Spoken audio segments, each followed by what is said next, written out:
Soyez toujours le bienvenu dans cette nouvelle vidéo du Weekly Recap, c'est la troisième vidéo du Weekly Recap pour la toute première pour le mois d'août.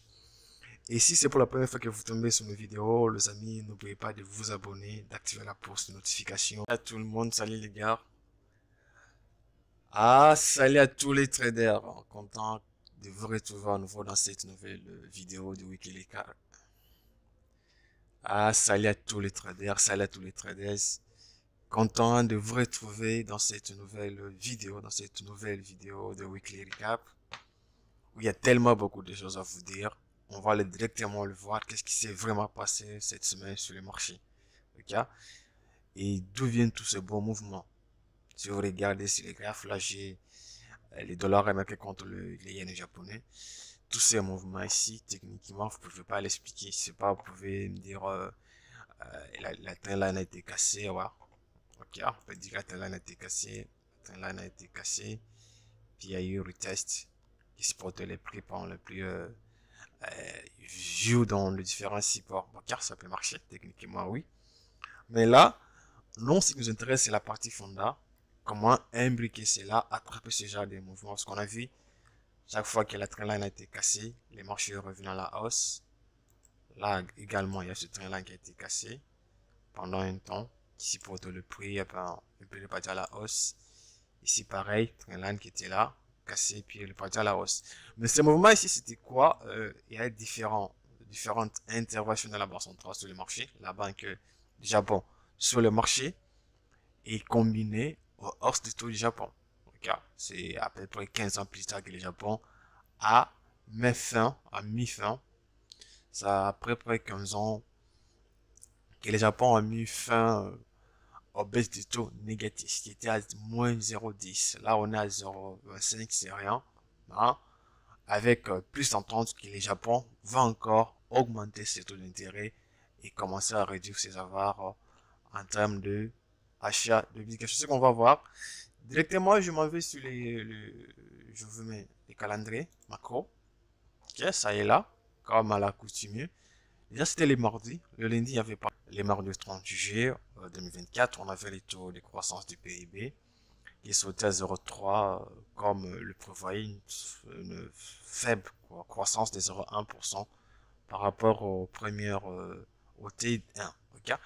Et les taux de croissance du PIB en glissement annuel au TD, au KID, donc qui est sorti à 0,6, supérieur à 0,5 qu'attendait le marché.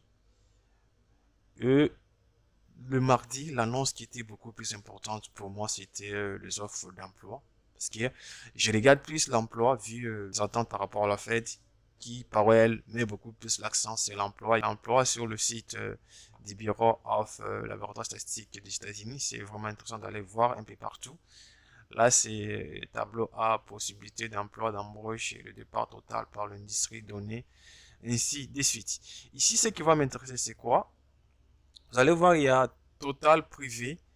Il y a également l'emploi créé dans le secteur public. Il y a le privé et le public. Ok, le public, c'est l'État avec ses différents bureaux qui doivent créer des gauches à droite pour engager les gens, pour signer des papiers, pour suivre les gens pour les taxes, ainsi de suite. Bon, c'est ça le service de l'État, c'est récolter de l'argent, le taxes, etc., ainsi de suite.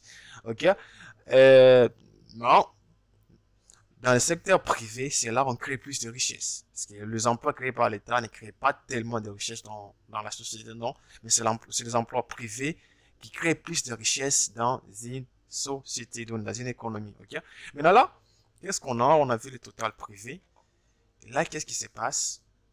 Nous sommes en mai 2024. On est à 7190 000. Et arrivé ici en juin, qu'est-ce qu'on a pour me le dire en juin? Qu'est-ce qu'on a ici? Offre d'emploi. Qu'est-ce qui se passe? On a 7090. Donc, compte avec l'indice mensuel de l'IPC de l'Australie. Je suis beaucoup l'audit. Je voulais vraiment acheter une monnaie que je voulais acheter. Mais j'ai fait attention par rapport au sentiment des risques. Tel que je voulais dire le début de cette, tel que je l'avais dit au début de, tel que je vous l'ai dit dans la première vidéo de Weekly Recap, que pour moi, l'audi reste la monnaie forte, mais l'audi c'est une monnaie à risque off. À court terme, il ne peut pas faire grand-chose. Mais sur le long terme, on pourra voir que l'audi sera vraiment meilleur si le risque disparaissait d'un moment à l'autre. On pourra normalement aller acheter l'audi. Et toujours à 2h30, c'était le PMI manufacturier de la Chine euh, qui a légèrement augmenté de 0,1%, mais toujours inférieur aux attentes du marché et reste dans la zone des contractions. Pourquoi je suis la Chine? Parce que la Chine, c'est la deuxième économie mondiale. Il faut toujours aller voir ce qui se passe là-bas. Et comme j'étends également les AID, AID est beaucoup plus lié à la Chine. Et en 5 heures, on avait la décision de la banque centrale du Japon, donc la Bank of Japan, c'est les taux d'intérêt. Et comme le marché l'attendait déjà, j'avais cette information depuis un bon moment. Je l'ai même sur les canaux, je vais peut-être vous le montrer. Moi, j'ai eu l'information bien avant. Si vous êtes sur les canaux, vous aurez pas mal de choses. Vous aurez vraiment pas mal de choses. Parce que là, tout y est. Vous pouvez voir, mais là, sur mes prévisions par rapport aux attentes du FOMC, ça fait ça, il faut faire ça. Je mets souvent mes trucs ici. Voyons. Euh, voilà. Euh, Contre toute attente, la Banque du Japon. Voilà, c'était ça, la Fed. Voilà, c'était ici. Moi, cette information le 30 juillet. C'était à 23h49 que j'ai cette information. C'est sur l'un de mes outils au Japon. J'ai vu l'information. La Banque du Japon envisage une nouvelle hausse des taux d'intérêt. Le projet visant à... Le Japon baisse ses taux. Et pendant la conférence de presse, qu'est-ce qu'il a dit? Les envisagés commençaient à baisser leur achat des obligations d'État. Et à 10 heures, on avait les taux d'inflation en glissement annuel flash. Bon, c'était sauté à 2,6. Et ça, c'est la deuxième révision euh, qui est sauté à 2,6. On attendait à 2,5. Juste que la Fed devrait annoncer sa décision par rapport au taux d'intérêt. On s'entendait à une pause, mais pour moi, c'était peut-être la dernière pause parce qu'il fallait qu'il commence à baisser les taux, vu les données qui étaient d'entrée et les discours que Powell était en train de tenir. Et on s'attendait à ce que pendant la conférence de presse, que Powell donne des signaux de baisse des taux en septembre parce que on ne peut pas arriver d'un moment à l'autre, on ne peut pas arriver, du coup, on surprend le marché avec une baisse des taux. Non. On annonce toujours la baisse des taux par le discours, par les commentaires. Il ne va pas lui dire qu'on va baisser les taux en septembre, mais non, on va l'entendre dans son discours que là, Powell prépare sérieusement le terrain pour une baisse des taux. Là, on va le voir sur le communiqué qui est sorti. Là c'est le communiqué du 31 juillet 2024 et là c'est le 12 juin 2024. Donc un mois plus tard. Vous pouvez voir ici, selon les indicateurs récents, l'activité économique a continué de croître à un rythme soutenu. Ils sont dit encore c'est la même chose, l'économie a continué de croître à un rythme soutenu. Les gains de l'emploi sont demeurés importantes et les taux de chômage est demeuré faible. Ici, qu'est-ce qu'il dit? euh, euh, les gains de l'emploi ont ralenti et le taux de chômage a augmenté. Ici, qu'est-ce qui se passe? Il y a déjà une différence de langage entre les deux mots. Vous pouvez voir que le mois de juin, ici, il dit les gains de l'emploi sont demeurés importantes et le taux de chômage est demeuré faible. Mais ici, arrivé ici, ils changent. Qu'est-ce qu'ils vont dire? Les gains de l'emploi ont ralenti et le taux de chômage a augmenté. Automatiquement, il y a changement de langage. Ils sont plus agressifs. Ils commencent à reconnaître que l'économie est en train de souffrir. Mais l'inflation a ralenti au cours des dernières années, mais elle demeure quelque peu élevée au cours des derniers mois. Des niveaux progrès ont été accomplis vers l'objectif d'inflation à 2% du comité. Et le comité s'efforce d'atteindre un taux d'emploi maximum ainsi de suite. Donc, tout ça, c'est beaucoup mieux. Mais moi, ce qui m'intéresse, c'était ces changements par rapport à l'emploi. Parce que c'est l'emploi qui m'intéresse beaucoup plus. En regardant le mois de juin, vous allez voir qu'ici, Powell dit autre chose. En fait, c'est pas Powell. Bon, Powell, les FOMC, les comités, dit autre chose. Et ici également, il change de langage. Il y a déjà changement de langage. Rien qu'à l'introduction, vous pouvez déjà comprendre que voilà, là, il y a changement de langage. Et c'est le moment d'aller vendre les dollars. C'était vraiment le moment d'aller vendre les dollars parce que tout allait commencer par ici. Vous pouvez lire sur les sites de la Fed. Vous pouvez aller tout lire. Là, on continue notre balade sur les infos. Donc là, c'est ce que Powell a dit. Mais en résumé, on va voir en résumé ce que Powell a dit pendant le point de presse. Qu'est-ce que Powell a vraiment dit en résumé? Là, c'est ce qui concerne le Japon, commentaire simple du Japon. Là, concernant la conférence de presse de Jérôme Powell, président de la Fed, il y a surtout 4 affirmations à retenir. C'était un, les données suggèrent que les marchés de l'emploi et revenus où il s'est trouvé avant la pandémie. Donc ça veut dire que c'est quand même savoir, nous sommes attentifs aux deux parties de notre mandat, comprenez plein emploi et un taux de chômage, plein emploi et l'inflation sous 2%. Nous avons besoin de plus de confiance sur l'inflation. Si la croissance reste forte et que l'inflation demeure collante, il n'y a aucune raison de procéder à une baisse du taux. À l'inverse, si l'emploi se détériore, nous serons prêts à agir. Là, il prépare le terrain pour l'emploi. Et l'emploi, c'était quel jour? C'était le vendredi. On a vu déjà le mardi que les offres d'emploi continuent à baisser. Et mais là, également, on va le voir, les données de l'emploi qui est sorti le vendredi. Et troisième point, c'est nous n'avons pris aucune décision concernant les réunions futures. Cela inclut la réunion de septembre. Le sentiment général du comité est que l'économie se rapproche du point auquel il serait approprié de réduire notre taux directeur. Et si par exemple l'inflation baissait rapidement ou plus ou moins conformément aux attentes, la croissance reste raisonnablement forte et le marché du travail reste cohérent avec sa situation actuelle, alors je pense qu'une baisse des taux pourrait être sur la table lors de la réunion de septembre. Ça veut dire que pour elle, commence à parler des baisses des taux en septembre. En 2023, vers le mois de décembre, il a dit voilà, on va baisser les taux plus de 3 fois. En 2023, les marchés étaient explosés à la hausse, mais là, il commence à parler d'une baisse des taux quand, avec précision, et à 2,8, l'inflation PCE est à 3% et l'inflation PCE est à PCE plus suivi de à 2,6 et le taux de chômage est à 4,1. Là, on est le mercredi avant que le taux de chômage sorte. Et voilà ce qui s'est passé. Tout ça veut dire quoi? Moi, pour moi, je vois déjà qu'il y aura baisse au mois de septembre 2023. Et ce que j'ai à faire, c'est quoi? C'est commencer à chercher comment je peux vendre les dollars sur le marché en mettant mes outils techniques, en cherchant les zones, la statut du marché, les highs, les lows, les order blocs, tout ça. Après, attendre que les peurs reviennent dedans, tout en mariant cela avec les annonces pour voir quelle annonce peut me donner le plus bas, quelle annonce pourra me donner une plus haut, quelle annonce va déclencher ces mouvements ici. Et là, c'est vraiment intéressant. Et les jeudis, on avait les balances commerciales, je ici, c'est pas du tout important.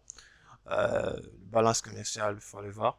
C'est côté ID. L'ID ne m'intéresse pas trop. Ce n'est pas parce que l'ID ne m'intéresse pas trop. C'est le sentiment de risque qui fait casser la gueule.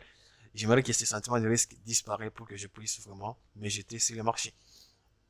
Il y a l'indice PMI Manufacturing ici qui est arrivé. Et il y a également la décision de la BOE sur les taux d'intérêt. Et la BOE a fait quoi? Il a baissé ses taux de 0,25%. Et ce qui était beaucoup plus intéressant ici, c'était également le vote. Je vais aller vous faire voir une prévision que j'ai mis sur le canal ici. Ce canal, comme je l'ai dit, c'est gratuit. Ce que je mets ici, c'est toujours des données gratuites. Je ne vends rien. Je ne vends presque rien. Là, je fais ça gratuitement. Là, tout ce que Paul a dit, j'ai mis dedans. Résumé, là, il y en a ici. Il y a le MPC qui va arriver. Et j'avais mis... Et là, ce sont mes prévisions par rapport à ce que j'attendais du marché. J'ai dit visiter certains outils que je possède pour avoir ce genre d'analyse, de prévisions également.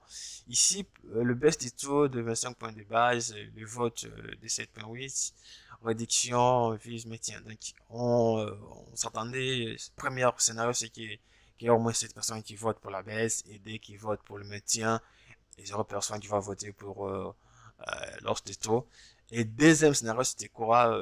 Baisse des taux de 25 points de base, qui y aura au moins 6 personnes qui vont voter pour la baisse des taux et 3 pour maintien des taux.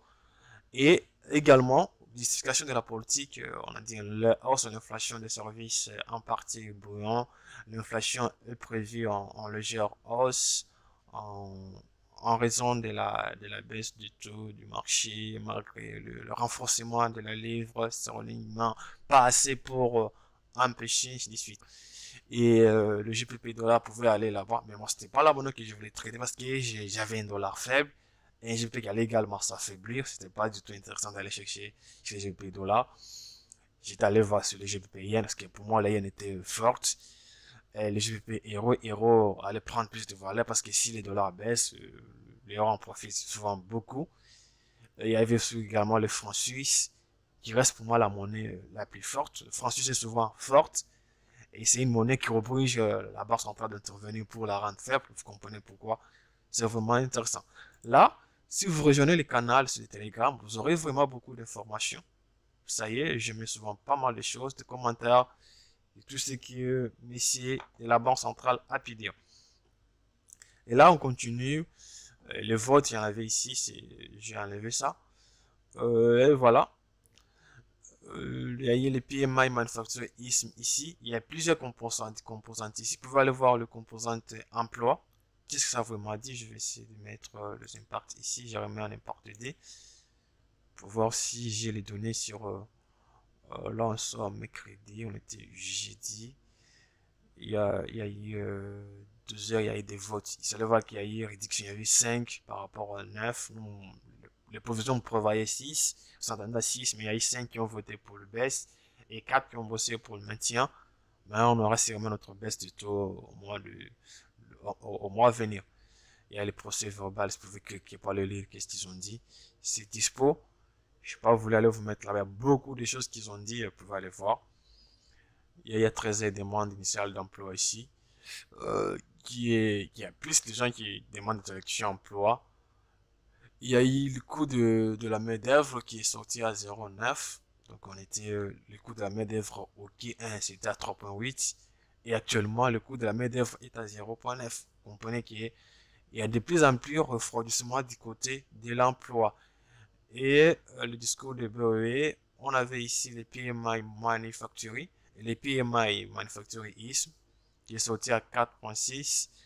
Les marchés tablés à 4,8. On était à 48,8 le mois passé. Et là, nous sommes sortis à 46,8, toujours dans la zone des contractions. Et les marchés, le secteur de production ISM continue à se contracter davantage. Et les ISM qui prend en compte le marché de l'emploi, et bien là, c'est une véritable claque. On est passé de 49 à 43,7. Une baisse d'environ de 5,6 des points de baisse. Ça montre vraiment qu'il y a de plus en plus de problèmes de ce côté-là. Là, il y a eu le vendredi, on a commencé avec l'Australie.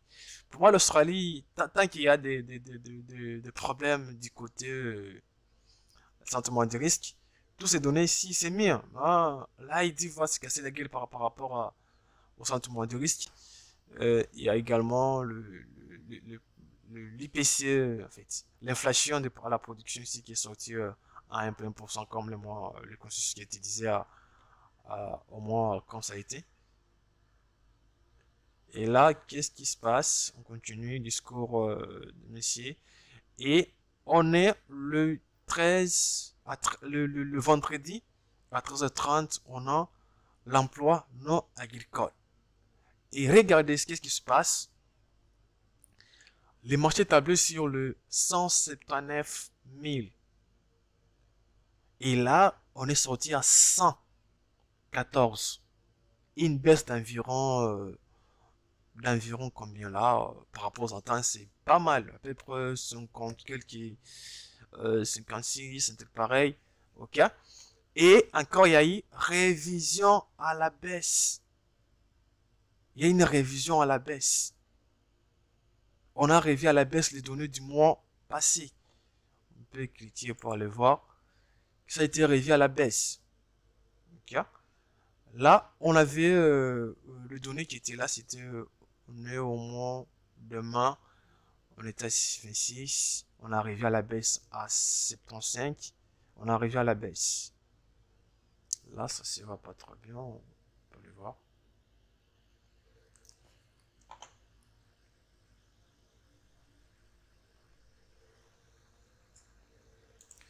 Dans l'espace banque, on vient ici pour voir sûrement comment ça a été révisé à la baisse.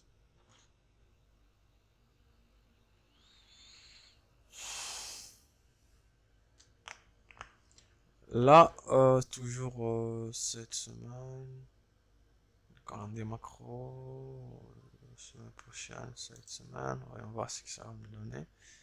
Sur les fériés,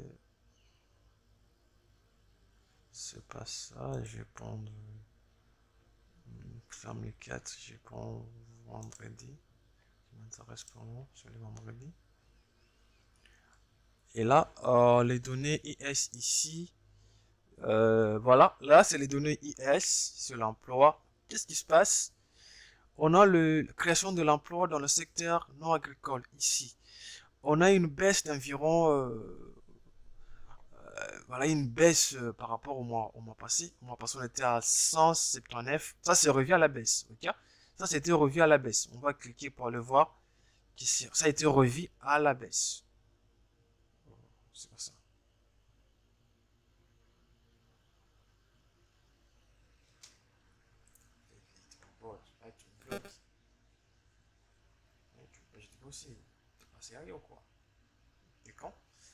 Et voilà, là, qu'est-ce qui se passe? On va les voir. Là, ce sont les données. Le mois de mai, qu'est-ce qu'on avait là? On avait 206 000 cas à la sortie des données, supérieur aux attentes de 191 000. Ok? Et au mois de juin, après la révision, on s'est rendu compte que le mois d'avril, eh bien, ce secteur en a créé que 179 000. Une révision d'environ, vous pouvez voir, plus de 300, quelque chose comme ça, vous pouvez calculer. Et le mois de juin nous a fait quoi? Nous a fait 114 cas. Ok. Et là, également, qu'est-ce qui est sorti? On a vu les taux de participation ici. On a la création de l'emploi dans le secteur privé non agricole. On a eu les taux de chômage, les taux de chômage I6 et les taux de chômage global J qui est passé à 4,3%, une augmentation de 0,2 points. Et là, également, il y a la règle des SAM qui ont changé. C'est pas, vous savez, c'est quoi la règle des SAM? Vous pouvez aller taper sur Google, taper règle des SAM. Qu'est-ce que SAM nous dit dans sa règle? Qu'est-ce qu'elle dit? Elle dit ceci: si les taux de chômage augmentent sur les 3 mois de 0,5% par rapport au plus bas des 12 mois, c'est qu'il y a les taux de chômage, il y a la récession qui arrive. TIS commence à plaider pour une baisse des taux. De savoir ce que les annonces ont dû faire et quel a été l'impact sur le marché. On va voir ce qui les traders price, quels sont les indicateurs clés qu'il faut vraiment surveiller. Et côté IS, parce que moi je préfère vendre les dollars pour l'instant. C'est pas que je vais aller les démontrer grave commencer à vendre les dollars, non. Il faut juste essayer de démarrer votre analyse technique à votre analyse fondamentale. Important de savoir ce qui s'est passé pendant la semaine. On a fait des commentaires, c'est vraiment magnifique. Mais quel a été l'impact de ces annonces sur le prix? On va voir l'action du prix. Et qu'est-ce qu'il faut vraiment regarder les indicateurs clés qu'on peut suivre. Et avec tout ce qu'il a fait d'affaires, avec l'arrivée de NFP qui était négatif, le taux de chômage qui a augmenté.